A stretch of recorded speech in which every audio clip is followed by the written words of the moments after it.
Hi hello नमस्ते, मी पूजा. मी आणि बरंच काही या यूट्यूब चॅनलवर तुम्हा सगळ्यांचं अगदी मनापासून स्वागत करते. आज मी तुम्हाला कांद्यांपासून एक अप्रतिम अशी रेसिपी दाखवणार आहे. कांद्यांची जर तुम्ही ही रेसिपी केली तर एकदा केल्यावर नेहमीच कराल आणि एकदा जर 2 कांद्यांपासून ही रेसिपी केली ना तर नेक्स्ट टाइम 4-5 कांद्यांची कराल. इतकी चविष्ट होते आणि टिकते सुद्धा आठवडाभर आरामात. त्यामुळे नक्कीच ही रेसिपी एकदा संपूर्ण पहा आणि केल्यानंतर मला कमेंट करून नक्कीच कळवा की तुम्हाला माझी ही रेसिपी कशी वाटली. तर पहा, त्यासाठी मी इथे 2 मीडियम साईजचे कांदे घेतलेले आहेत. कांद्याची आपल्याला फक्त वरची साल काढून घ्यायची आहे. तर बघा, इथे संपूर्ण कांद्याची अशा पद्धतीने साल काढून घेतलेली आहे. आता व्हिडिओत दाखवल्याप्रमाणे कांदा आपल्याला कट करून घ्यायचा आहे. कांद्याचा जो पुढचा भाग असतो तो काढून घेतलेला आहे मी. संपूर्ण कांद्याचा असा पुढचा भाग काढून घेते आणि मग पुढच्या कृतीकडे वळूया. तर बघा, व्हिडिओत दाखवल्याप्रमाणे अशा पद्धतीने कांदा कट करून घ्या. थोड्या मोठ्या मोठ्या साईजमध्येच बघा इथे मी कांदा कट केलेला आहे. थोडक्यात काय, जो कांद्याचा अर्धा भाग आहे त्याच्या मी 4च फोडी केलेल्या आहेत, म्हणजे एका कांद्याच्या 8 फोडी करायच्या त्या आपल्याला. तर पाहू शकता तुम्ही अशा पद्धतीने. आता ह्याची एक एक पाकळी छान अशी मोकळी करून घ्यायची हातानेच. ह्याचा आपण पुढे काय करणार ते नक्कीच पहा. ही रेसिपी तुम्ही अगदी कशासोबतही खाऊ शकता आणि इतकी कमाल होते की नेहमीच करावंसं वाटेल. जर तुम्ही माझ्या चॅनलवरती नवीन असाल, अजून सबस्क्राईब केलं नसेल तर प्लीज, मी जोपर्यंत ह्या कांद्याच्या स्लाइस करून घेते तोपर्यंत एक सबस्क्राईब नक्कीच करा. आणि त्याचबरोबर जर व्हिडिओला लाईक केलं नसेल तर एक लाईकसुद्धा करा. कारण तुमचं एक एक लाईक, एक एक सबस्क्राईब हे नवीन यूट्यूबरसाठी खूप जास्त मोलाचं आहे. तर पाहू शकता इथे मी एक टोमॅटो घेतला आहे. त्याच्या बिया काढून घेणार आहे मधल्या अशा पद्धतीने.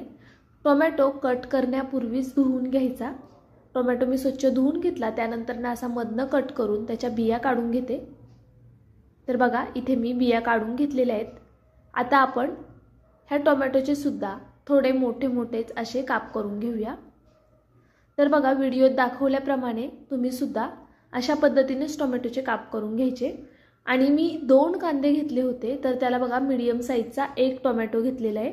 टोमॅटो खूप जास्त घ्यायचा नाही आहे, कांदा जास्त आणि टोमॅटो कमी घ्यायचा आहे. तर पाहू शकता तुम्ही, इथे क्वांटिटी दिसेल तुम्हाला बघा, अशा प्रमाणामध्ये घ्यायचे. आणि इथे हा मोठ्या पाकळ्या आहेत लसणाच्या, त्यामुळे मी 5 घेतलेल्या आहेत.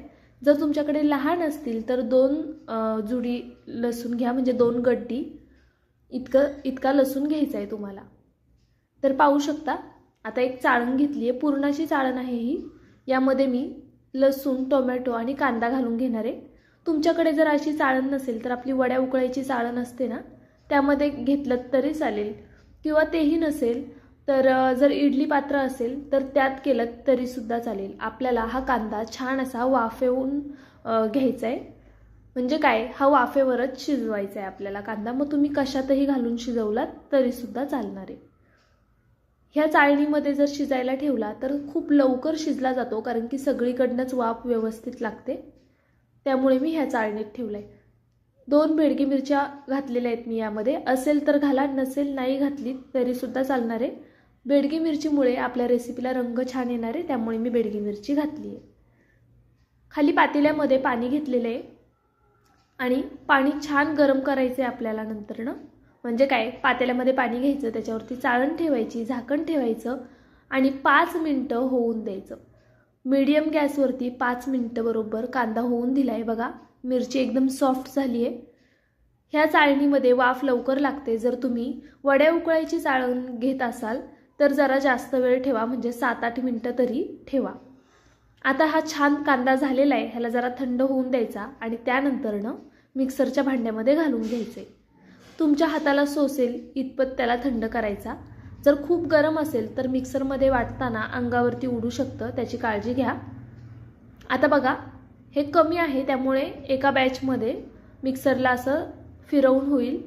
जर जास्त असेल तर 2 बॅचमध्ये तुम्ही कांदा बारीक करून घेतलात तरी चालेल. इथे पाहू शकता हे मिश्रण छान असं एकदम बारीक मी इथे वाटून घेतलेलं आहे. पाण्याचा एक थेंबही घालायचा नाही आपल्याला, न पाणी घालताच हे छान असं वाटून घ्यायचे. आता मी एका वाटीमध्ये दही काढून घेते. दही कसं लावायचं हे मी माझं जे जुनं चॅनल आहे त्यावरती ऑलरेडी अपलोड केलेला आहे व्हिडिओ, तुम्ही नक्कीच जाऊन पहा. जुनं चॅनल कोणतं ते तुम्हाला माहीत नसेल तर मी आणि बरंच काही असं सर्च केलं तर तुम्हाला लगेचच माझं जुनं चॅनल दिसेल, मी आणि बरंच काही. तर ठीक आहे, इथे बघा कढई घेतलेली आहे. कढईमध्ये तेल घालून घ्यायचं आहे आपल्याला. तेल तुम्ही तुमच्या अंदाजे घाला, पण ह्या रेसिपीला तेल थोडं जास्त असेल तर ती खायला अजून छान लागते, त्यामुळे मी थोडंसं जास्तीचं तेल घातलं आहे. तेलामध्ये मोहरी घातली आहे. मोहरी छान तडतडून दिली. त्यानंतर 1 चमचा उडीद डाळ घालायची आपल्याला. आता इथे जिरं घालायचं आहे आपल्याला. उडीद डाळ, जिरं आणि मोहरी छान तेलावरती अशी तडतडली की लगेचच हिंग घालून घ्यायचं आणि भरपूर अशी बारीक कट केलेली कोथिंबीर घालायची. कोथिंबीर भरपूर घाला म्हणजे ही रेसिपी अजून छान लागते. या पद्धतीने जर तुम्ही एकदा ही रेसिपी केली ना तर नेहमी कराल आणि टिफिनसाठी सुद्धा आवडीने नेतील, इतकी छान होते आणि फ्रीजमध्ये ही रेसिपी आरामात 8 दिवस टिकते.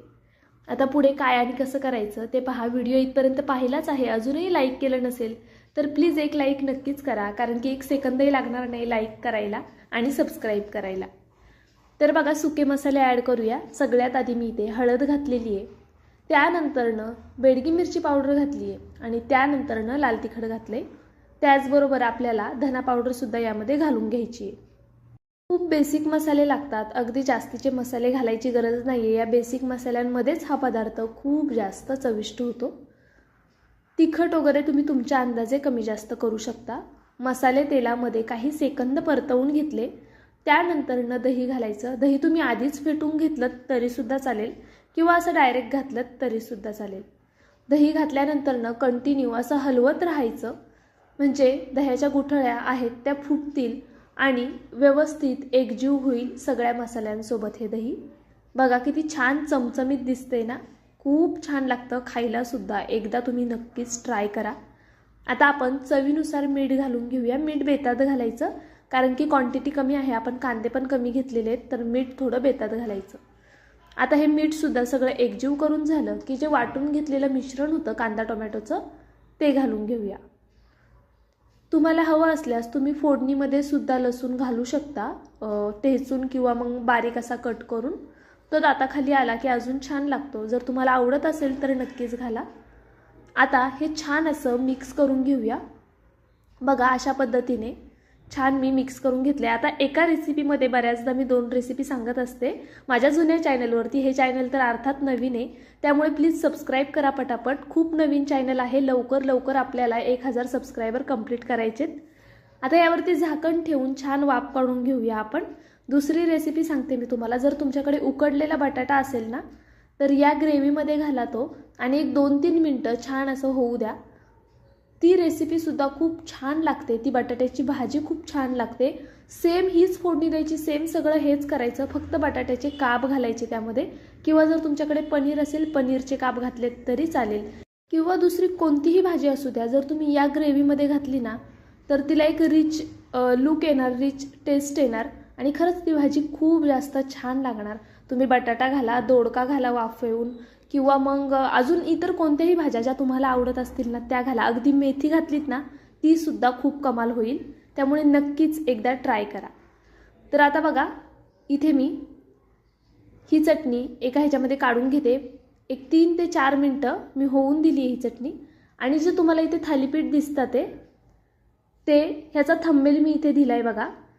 ही रेसिपी मी लवकरच आपल्या चॅनलवरती अपलोड करणार आहे, कदाचित उद्याच करेल. त्यामुळे जर तुम्ही नवीन असाल तर पटकन सबस्क्राईब करून घ्या, कारण की ही कोबीची एकदम परफेक्ट आणि एकदम वेगळी अशी थालीपीठं मी केलेली आहेत, वेगळी फोडणी देऊन. त्यामुळे नक्कीच पहा.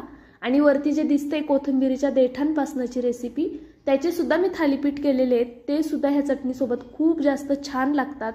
ते सुद्धा पहा. ते मी जुन्या चॅनलवरती टाकलेले आहेत, त्यामुळे माझ्या दोन्ही चॅनलला सबस्क्राईब करून घ्या, कारण की खूप वेगळ्या युनिक अशा माझ्या चॅनलवरती रेसिपी असतात. त्याचबरोबर थोडा पारंपरिक टच असतो आणि खायला खूप चविष्ट असतात. तुम्हाला माझी आजची ही रेसिपी कशी वाटली ते नक्कीच मला कमेंट करून कळवा.